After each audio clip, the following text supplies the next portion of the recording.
अस्सलाम वालेकुम नाजरीन, आप देख रहे हैं INN चैनल। मैं हूं शेख अहमद अली। इस न्यूज़ बुलेटिन में आइए नजर डालते हैं दिन भर की बड़ी खबरों पर।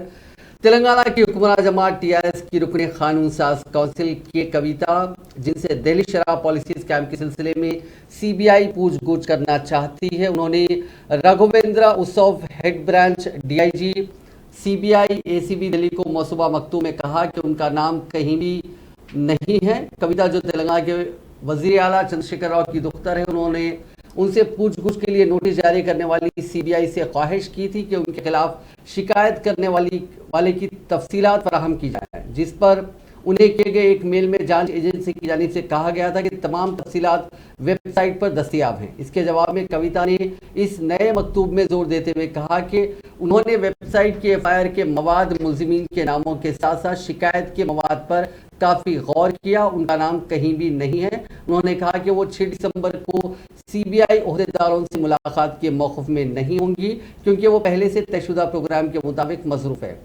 वो इस माह की 14, 12 या 15 तारीख को अपने मकान में पूछगछ के लिए दस्तयाब रह सकती हैं। उनमें से कोई भी तारीख जो सहूलत बख्श हो, इसके बारे में जल्द अज जल्द तस्दीक की जाए। उन्होंने कहा कि वो कानून की पाबंद शहरी हैं और जांच में ताउन करेंगी। उन्होंने कहा कि वो इन तारीख में मुलाकात करते हुए जांच में ताउन करेंगी।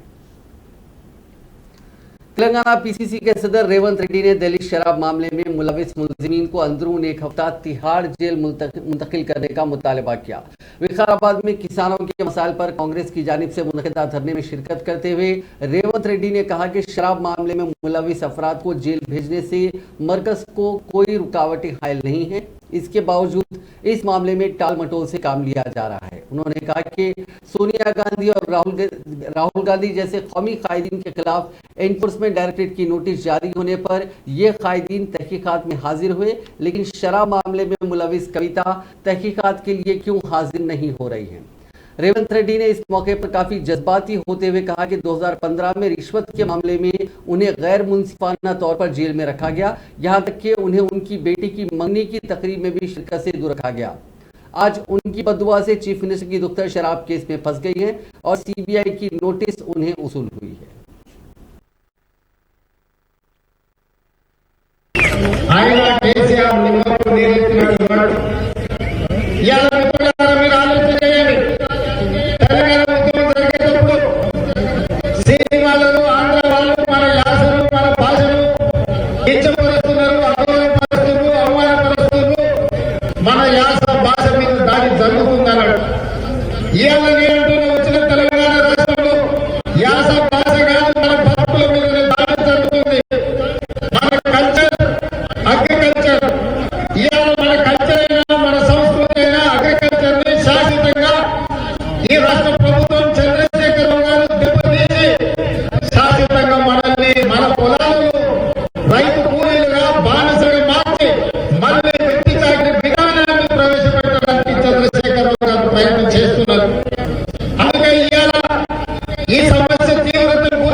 कामारेड्डी कलेक्ट्रेट पर आज कुछ देर के लिए उस वक्त कशीदगी फैल गई जब कांग्रेस के सीनियर लीडर व साबिक वजीर मोहम्मद अली शब्बीर की क़यादत में सैकड़ों कांग्रेस कारकुनों ने कलेक्ट्रेट का मुहासिरा करने के दौरान इमारत में ज़बरदस्ती घुसने की कोशिश की, जिस पर पुलिस और नीम फौजी दस्तों ने कलेक्ट्रेट के गेट पर ही उन्हें रोक दिया। इस दौरान कांग्रेस कारकुनों और पुलिस के दरमियान धक्कम-पेल का वाकया भी पेश आया।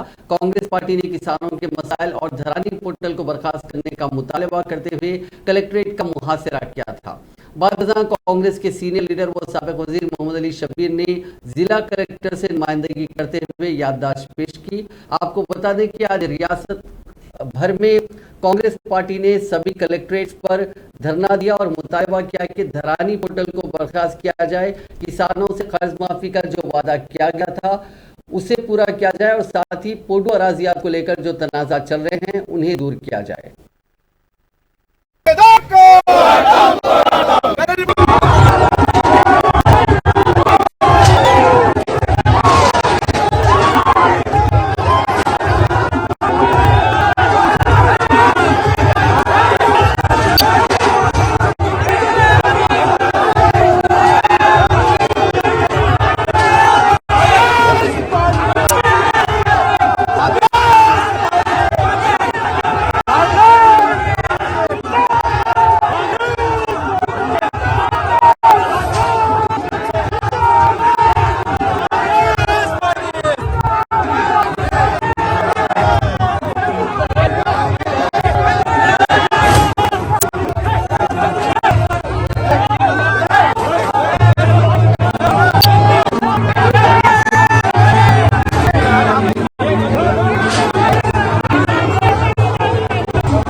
वज़ीर बल्दी नज़्म-ओ-नस्र के.टी. रामाराव ने आज शाम शहर हैदराबाद के बंसीलाल पेट में सीढ़ियों की बॉली का इफ्तिताह किया। इस मौके पर रियासती वजीर तलसानी श्रीनिवास यादव और दूसरे मौजूद थे। इस मौके पर खिताब करते हुए के.टी.आर. ने कहा कि 3 सदी कबल इस बॉली की तामीर हुई थी, जिसे रियासती हुकूमत ने तज़ीन नौ के कामों को अंजाम देते हुए असली हालत में लाया।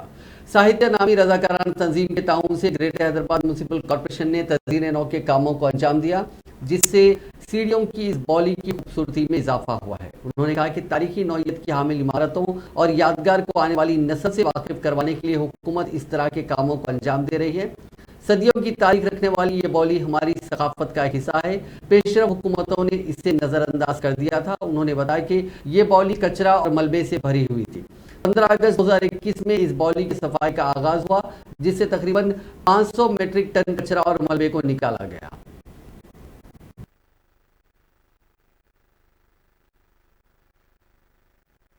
తర్వాత చూస్తే నిజంగా ఆశ్చర్యం అనిపించింది, ఆనందం అనిపించింది, బాధ, దుఃఖం అన్ని కలగలిపిన ఒక అనుభూతి. ఇక్కడికి వచ్చిన తర్వాత నాతో మేయర్ గారు అంటున్నారు, ఎక్కడెక్కడ ఉన్నాయో ఇట్లాంటివన్నీ వెతికి ఇంకా 43 ఉన్నాయంట, ఆ 43 కూడా మనం బాగా చేద్దామని చెప్పి మేయర్ గారు స్వయంగా వచ్చి చెప్తా ఉన్నారు. అంటే అంత ఉత్సాహాన్ని, అంత కొత్త రకమైన అనుభూతిని కలిగించింది వారికి కూడా. శ్రీనివాస్ యాదవ్ గారు చెప్తా ఉన్నారు, 25 సార్లు వచ్చాను నేను ఇక్కడికి, 25 సార్లు వచ్చి ఇక్కడ వాళ్ళు వీళ్ళు కొంత అపార్థం చేసుకొని కన్ఫ్యూజ్ అయితే కూడా నేను వచ్చి వారికి వివరించి ఇది ఎందుకు మనం చేస్తున్నామని చెప్పి దీన్ని చాలా కష్టపడి చేయించిన ఈ కమ్యూనిటీ మద్దతుతో, ఇక్కడ ఉండే సోదర సోదరీమణుల మద్దతుతో అని చెప్పి వారు కూడా చెప్పారు.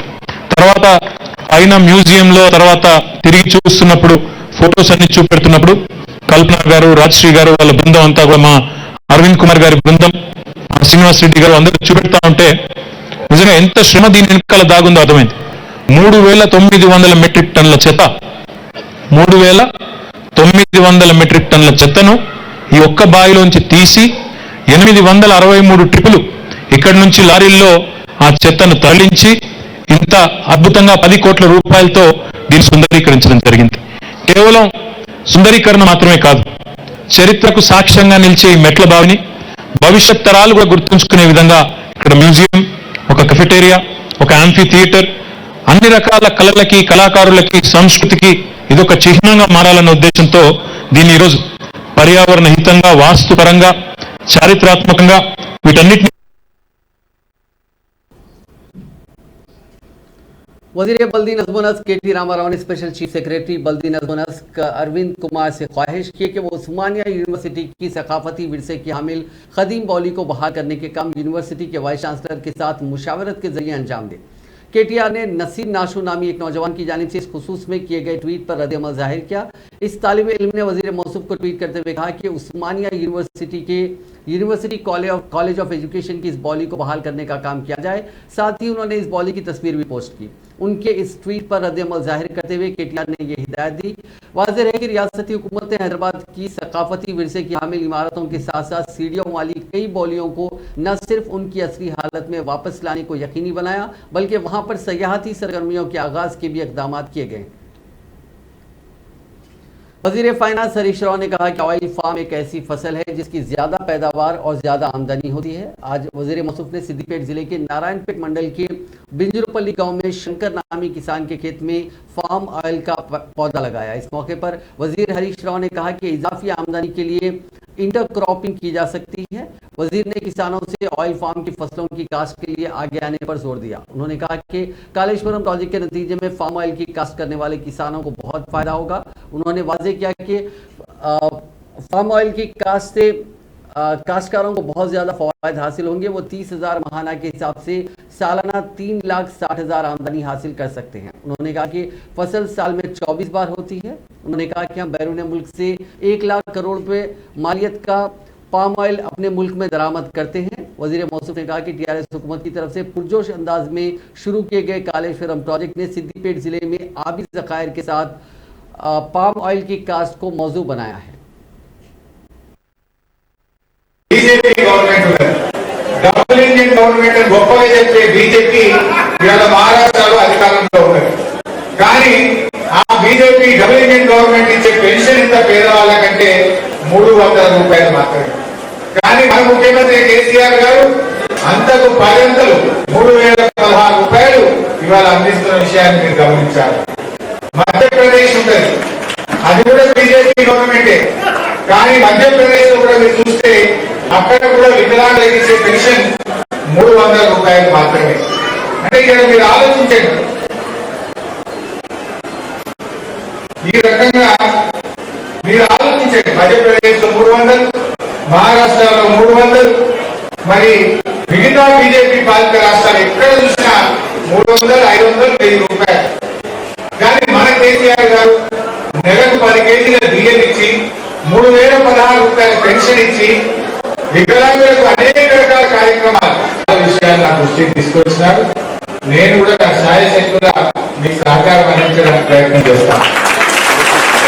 కానీ ఒక విషయం మీరు కూడా గమనించారు, మన తెలంగాణ రాష్ట్రంలో వికలాంగ సంక్షేమం కోసం మన ప్రభుత్వం చేస్తున్నటువంటి కృషిని కేంద్ర ప్రభుత్వం గుర్తించి దేశంలోనే रियासती वजीर वेमुला प्रशांत रेड्डी ने हालिया बारिश के दौरान तबाह सड़कों और ब्रिजेस के कामों को जंगी खतूत पर अंजाम देने की अहदेदारों को हिदायत दी। उन्होंने आज यरम मंजिल में वाक़ अपने दफ्तर से तमाम अजला के सुपरिंटेंडिंग इंजीनियर्स और एग्जीक्यूटिव इंजीनियर्स के साथ वीडियो कॉन्फ्रेंस मुनक़िद करते हुए कई तजावीज़ व मशवरे दिए। प्रशांत रेड्डी ने अहदेदारों से कहा कि वो 15 दिसंबर के अंदर मुकम्मल तौर पर कामों का आगाज करें। उन्होंने कहा कि चीफ मिनिस्टर चंद्रशेखर राव ने रियासत में पैरामेडिकल रेन्यूअल और फ्लड डैमेज रूट्स के लिए 2,500 करोड़ रुपए की रकम मंजूर की है। चीफ मिनिस्टर की हिदायत के मुताबिक बारिश से तबाह सड़कों और कलवर्ट्स की जंगी खतूत पर मरम्मत की जाए।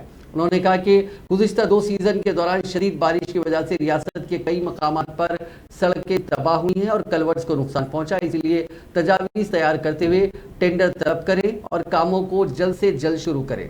उन्होंने ओहदेदारों को मशवरा दिया कि वो मुतालिका अरकान असेंबली के साथ तालमेल पैदा करते हुए उनकी भी तजावीज़ हासिल करें। इस वीडियो कॉन्फ्रेंस में सीनियर ओहदेदार Srinivas Raju, engineer in chief Ravindra Rao और दीगर मौजूद थे।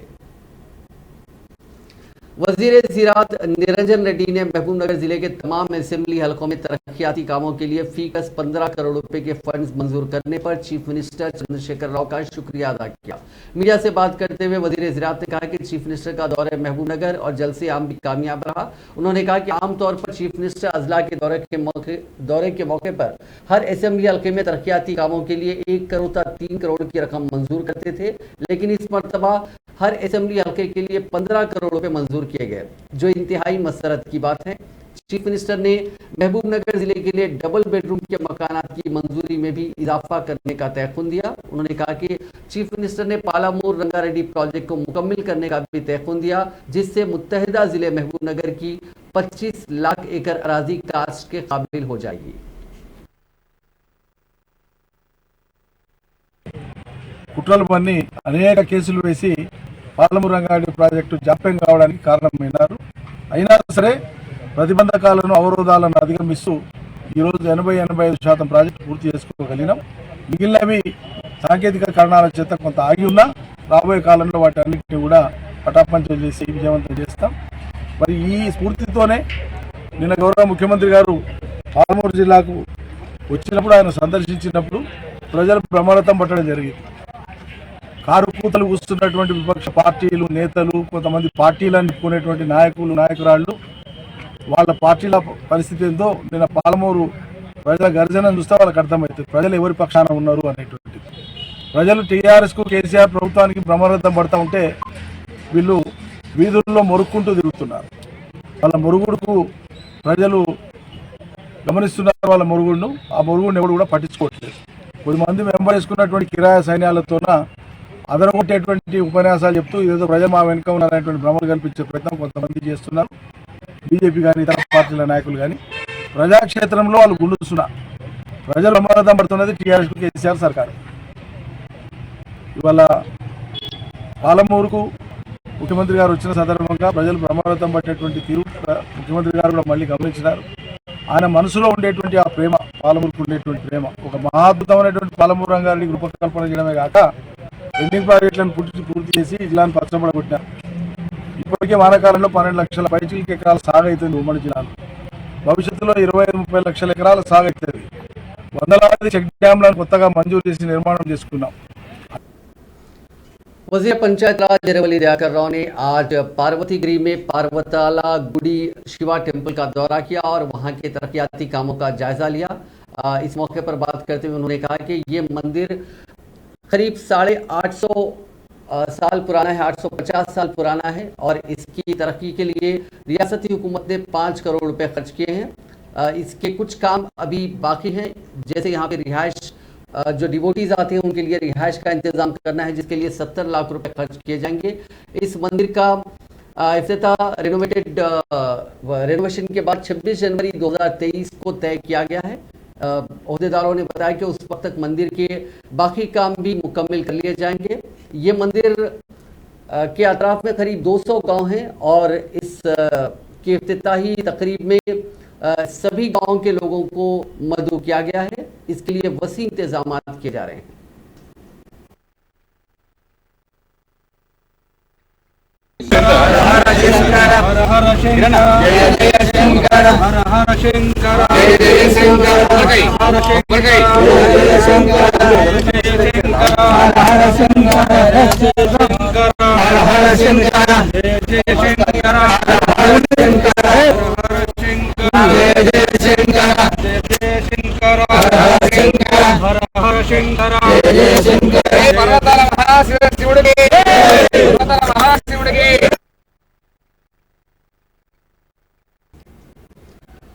बीजेपी के रियासती सदर बंडी संजय ने बेंगलुरु ड्रग्स मामले की दोबारा तहकीकात करने का हुकूमत से मुतालबा किया। उन्होंने इल्जाम लगाया कि बेंगलुरु ड्रग्स मामले में चीफ मिनिस्टर चंद्रशेखर राव का खानदान मुलविस है। अवामी मसाइल से वाकिफियत और हुकूमत की नाकामियों को उजागर करने के लिए रियासती बीजेपी के सदर बंडी संजय की यात्रा 8वें दिन भी जारी है। आज जिले निर्मल के रत्नपुर गाँव में ये यात्रा दाखिल हुई, जहाँ बीजेपी के मकामी कैडर ने उनका इस्तेमाल किया। इस मौके पर बंडी संजय ने आवाम से मुलाकात करते हुए उनके मसाइल से वाकिफियत हासिल की और हुकूमत की नाकामियों को तनकीद का निशाना बनाया। उन्होंने अवामी मसाइल के हल की यकीन दहानी करवाई। इस मौके पर खिताब करते हुए बंडी संजय ने कहा कि दिल्ली शराब मामले में मुलविस चीफ मिनिस्टर चंद्रशेखर राव की दुख्तर कविता तहकीकात से बचने के लिए नए ड्रामे कर रही हैं। उन्होंने कहा कि कविता को गिरफ्तार करने पर तेलंगाना की दुख्तर को गिरफ्तार करने का मरकज पर इल्जाम आयद करते हुए तेलंगाना आवाम के जज्बात से खेलने की चीफ मिनिस्टर कोशिश कर रहे हैं। बंडी संजय ने इंतबाह दिया कि शराब मामले में कविता का जेल जाना यकीनी है। उन्होंने कविता को मशवरा दिया कि वो इस मामले में सीबीआई की तहकीकात में हाजिर होते हुए अपनी दयानतदारी को साबित करें। बंडी संजय ने चीफ मिनिस्टर की जानिब से उनकी हुकूमत को गिराने की कोशिश से मुताल्लिक बीजेपी पर लगाए गए इल्जामात को मज़ाक़ खैज करार दिया और कहा कि केसीआर हुकूमत को गिराने के लिए बीजेपी को 57 अरकान असेंबली की तायीद ज़रूरी है, क्योंकि बीजेपी के पास सिर्फ 3 अरकान असेंबली है। उन्होंने कहा कि उनकी पदयात्रा 16 दिसंबर को करीमनगर जिले में खत्म होने वाली है। उस दिन बीजेपी के कौमी सदर जेपी नड्डा इख्तितामी तकरीब में शिरकत करेंगे। ఏంటందా సారా సారా మీకు డబ్బులు వచ్చినాయా? మీకు మీ పిల్లలకు ఉద్యోగాలు వచ్చినాయా? మీకు రుణమాఫీ జరిగిందా? మీకు నిరుద్యోగ వచ్చిందా? 3 ఎకరాలు వచ్చినాయా? దళిత బంధు వచ్చిందా? పోడు భూముల సమస్య పరిష్కారం అయిందా? ఇవాళ జీతాలు వచ్చినాయా? పెన్షన్లు వచ్చినాయా? మరి మనకేమో పైసలు లేకపోయా, ఇల్లు లేకపోయా, ఉద్యోగం లేకపోయా, పెన్షన్ లేకపోయా, బిచ్చ బతికాయ మనది, అవునా కదా? కానీ కేసీఆర్ బిడ్డ, కేసీఆర్ కొడుకు వీళ్ళందరూ మాత్రం 1,00,000 కోట్లు పెట్టి ఢిల్లీ పోయి సారదందా చేశారు. సార్ దొంగ సారదందా ఆమె పట్టుకపోలేదా? పట్టుకోలేక మనది ముంచలేదా? మనం బికాడిగానమైనా వాళ్ళేమో కేసీఆర్ కుటుంబం ఏమో కోటీశ్వరులై దొంగదందా లంగదందా చేస్తే మొదటిదానికి ఏమన్నది, నేను విచారణకి ఏడికైనా పోతా, నేను ఫుల్ రెడీ అని చెప్పన్నది. మళ్ళీ ఇవాళ నేను ఎందుకు పోతా? నువ్వు పోకుండా बीजेपी के रियासती सेक्रेटरी एम श्रीनिवास गौड़ ने तेलंगाना हुकूमत से मुतालबा किया कि वो एक वाइट पेपर जारी करें कि तेलंगाना हुकूमत ने टीआरएस के 9 साल के दौरे इख्तिदार में नलगुंडा असेंबली हल्के की तरक्की के लिए कितने फंड्स फराहम किए। नलगुंडा में बीजेपी के पार्टी दफ्तर में उन्होंने नलगुंडा को दिए गए फंड्स पर हुकूमत के मौक़िफ़ पर तनकीद की। उन्होंने कहा कि जिले के लिए फंड्स देने में हुकूमत की नाकामी को बेनकाब करने के लिए इस माह की 9 से 15 तारीख तक देहातों के दौरे का अहतमाम किया जाएगा। तेलंगाना जनरल समिति के सदर प्रोफेसर कोदंडराम ने शहर हैदराबाद के खिलाफ तामीर होने वाली रीजनल रिंग रोड को फौरी मंसूख करने का मुतालबा किया। उन्होंने आज भुवनगिर जिला कलेक्ट्रेट में रीजनल रिंग रोड से मुतासिर होने वाले किसानों के साथ मिलकर रिंग रोड की रूट में तब्दीली करने का मुतालबा करते हुए जिला कलेक्टर को एक याददाश्त पेश की। बाद मुतासरीन के साथ मिलकर मीडिया से बात करते हुए कोदंडराम ने कहा कि उनकी पार्टी मुतासरा किसानों को मुनासिब इंसाफ मिलने तक इस मसले पर जद्दोजहद करती रहेगी। उन्होंने इल्जाम लगाया कि रीजनल रिंग रोड की तामीर के नाम पर ऐसे किसानों को निशाना बनाया जा रहा है जिनकी बहुत कम अराजी है। अगर वो अराजी रिंग रोड के लिए देते हैं तो उनके पास एक गुंडा अराजी भी बाकी नहीं रहेगी। उन्होंने कहा कि रीजनल रिंग रोड के नाम पर गरीब किसानों से जबरदस्ती अराजियात छीन लेना मुनासिब बात नहीं है। सदर तेलंगाना जनरल समिति ने कहा कि हैदराबाद के तरफ रीजनल रिंग रोड की तामीर की जरूरत नहीं है, इसलिए हुकूमत को चाहिए कि वो फौरी तौर पर इस प्रोजेक्ट को मंसूख कर दे। उन्होंने इंतबाह दिया कि आने वाले दिनों में हैदराबाद में रीजनल रिंग रोड के मुतासरीन के साथ मिलकर वो एक कॉन्फ्रेंस मुनक्किद करेंगे। सदर जमहूरिया द्रौपदी मुर्मू ने आंध्र प्रदेश के तिरुमला में पूजा की। द्रौपदी मुर्मू जिन्होंने इतवार की रात तिरुमला के पद्मावती गेस्ट हाउस में क़याम किया था, सुबह में तिरुमला की मंदिर में खुसूसी पूजा की। तिरुमला तिरुपति देवस्थानम के अहदेदारों ने सदर जमहूरिया का खैर मकदम किया और पूजा के बाद प्रसाद पेश किया। रचाकुंडा पुलिस कमिश्नर महेश भगवत ने आज पुलिस रिक्रूटमेंट के लिए फिजिकल एफिशिएंसी टेस्ट के इंतजामात का जायजा लिया। ये इम्तिहान 8 दिसंबर को सरूरनगर स्टेडियम में मुनक्किद होने वाला है। इंस्पेक्शन के दौरान पुलिस कमिश्नर ने अहदेदारों को हिदायत दी कि वो इस टेस्ट के लिए सभी इंतजामात करें। उन्होंने कहा कि सभी उम्मीदवारों को हुकाम की जानिब से दिए गए सभी इंस्ट्रक्शंस फॉलो करने चाहिए, उन्हें अपना एडमिट कार्ड साथ में लाना चाहिए। उन्होंने इंतबाह दिया कि उम्मीदवारों को किसी भी किस्म के दलालों से बचना चाहिए, क्योंकि ये इम्तिहानात काफ़ी शफाफियत के साथ मुनक़िद किए जा रहे हैं और अगर कोई इन उम्मीदवारों को धोखा देने की कोशिश करे कि वो पैसों के बदले उन्हें कामयाब करवा देगा तो ऐसे धोखेबाजों से उम्मीदवारों को बचना चाहिए। खम्मम में टीआरएस लीडर के कत्ल की कोशिश की गई। कांचोकुलू देहात से ताल्लुक रखने वाले टीआरएस लीडर सीनू पर नामालूम अफराद की जानिब से हमला किया गया। इस हमले में शदीद जख्मी सीनू को खम्मम जिला अस्पताल मुंतकिल किया गया। इत्तला मिलते ही टीआरएस के जिले लीडरों ने अस्पताल पहुंचकर उनकी आयादत की। उन्होंने डॉक्टर से उनकी सेहत के बारे में मालूमात हासिल की और बेहतर इलाज का मशवरा दिया। साथ ही उन्होंने पुलिस से मुतालबा किया कि इस हमले में मुलविस अफराद के खिलाफ सख्त कार्रवाई की जाए। विकाराबाद जिले के तांडूर सब रजिस्ट्रार को एंटी करप्शन ब्यूरो के अहदेदारों ने रिश्वत कबूल करते हुए रंगे हाथों पकड़ लिया। बताया गया कि तांडूर से ताल्लुक रखने वाले इरशाद नामी शख्स ने हरिया नायक को 5 लाख रुपए कर्ज दिया था। कर्ज की रकम अदा करने के बजाय नायक ने अपनी कुछ अराजी इरशाद के नाम रजिस्टर करवाई थी। मालूम हुआ कि इरशाद अपने नाम पर रजिस्टर्ड अराजी को मंसूख करने के लिए सब रजिस्ट्रार के दफ्तर से रुजू हुआ था। वहां सब रजिस्ट्रार जमीरुद्दीन ने इरशाद से 1 लाख रुपए रिश्वत का मुतालबा किया और इरशाद ने 2 एक साथ में रकम देने से इत्तेफाक करते हुए उसकी इत्तला एंटी करप्शन ब्यूरो के अहदेदारों को दी, जिस पर एसीबी के अहदेदारों ने आज जाल बिछाकर पहली किस्त 50,000 रुपए की रकम अदा करने के दौरान सब रजिस्ट्रार जमीरुद्दीन को रंगे हाथों पकड़ लिया। ये कार्रवाई एसीबी के डीएसपी सूर्य नारायण की क़यादत में की गई। जिले संगारेड्डी में स्कूल बस के सड़क के किनारे गड्ढे में गिरने के नतीजे में 16 तुलबा जख्मी हो गए। तफसीलात के मुताबिक ये हादसा जिले के वट्टेपल्ली मंडल के बिजलीपुर के करीब पेश आया। जोगीपेट टाउन के इस प्राइवेट स्कूल की बस वट्टेपल्ली मंडल के गांव से ताल्लुक रखने वाले तुलबा को इसमें सवार करते हुए ले जा रही थी कि मोरेवली बिजलीपुर देहात के करीब उसके ड्राइवर ने उसका तवाजुन खो दिया, जिसके नतीजे में यह बस सड़क के किनारे गड्ढे में गिर गई। इस हादसे में 16 तुलबा जख्मी हो गए। इस वाक़े की इत्तला के साथ ही मकामी अफराद के साथ साथ तुलबा के वालिदैन वहां पहुंचे और राहत का काम शुरू किया। तुलबा को इलाज के लिए संगारेड्डी के अस्पताल मुंतकिल किया गया। पुलिस ने इस सिलसिले में एक मामला दर्ज करके जांच शुरू कर दी है।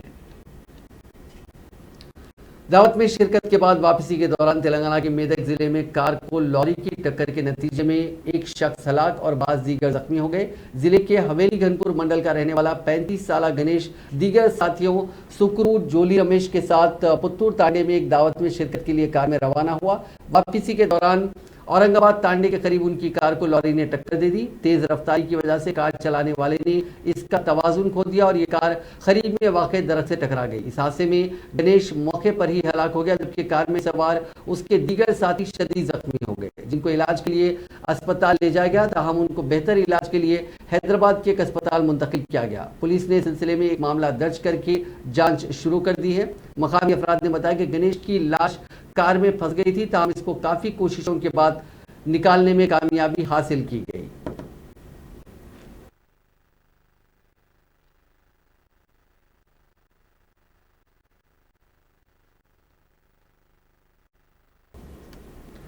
एक दिलखराज सड़क हादसे में सेंट्रल इंटेलिजेंस इंस्पेक्टर के बेटे की मौत हो गई। यह हादसा जिले मेदक के मनोहराबाद में नेशनल हाईवे पर आज पेश आया। Hyderabad central intelligence inspector Krishnaveni का बेटा 25 साला भुजेंद्र कुमार कार में हैदराबाद से निजामाबाद की सिम जा रहा था। उसकी कार रामायणपल्ली के मुदाफात में पेट्रोल बंक से कुछ दूरी पर नेशनल हाईवे 44 पर रोड डिवाइडर से टकरा गई। इस हादसे में कार उलट गई, जिसके नतीजे में नौजवान की मौके पर ही मौत हो गई। लव एस्ट्रोलॉजी के नाम पर सादा लोग अफराद को ठग लेने वाले शातिर मुलजिम को हैदराबाद पुलिस ने गिरफ्तार कर लिया। मुलजिम की शिनाख्त ललित के तौर पर की गई और वो पंजाब का रहने वाला बताया गया। पूरा मामला यह है कि 3 माह कबल एक लड़की ने ऑनलाइन नुजूमी के लिए ऑनलाइन सर्च किया तो इसे इंस्टाग्राम हैंडल पर एस्ट्रो गोपाल का फोन नंबर मिला।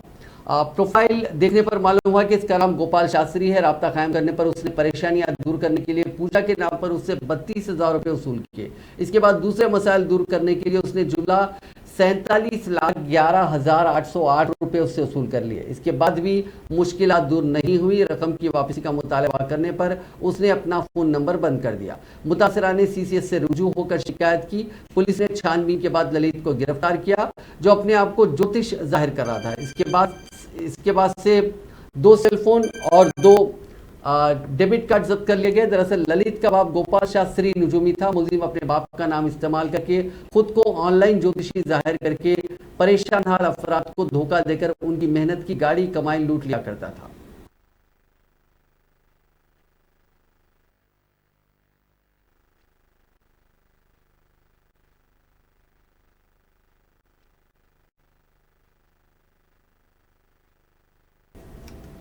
किशनबाग के इलाके में मन्नू सिंह नाम के एक शख्स ने एक दूसरे शख्स पर हमला कर दिया।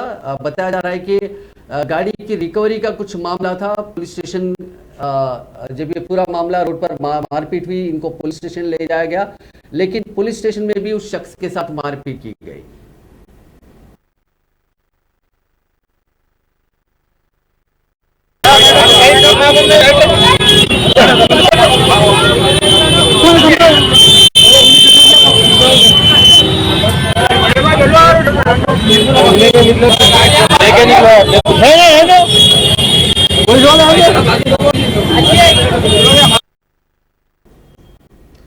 नाज़रीन, इस न्यूज़ बुलेटिन में बस इतना ही। आप देखते रहिए INN चैनल।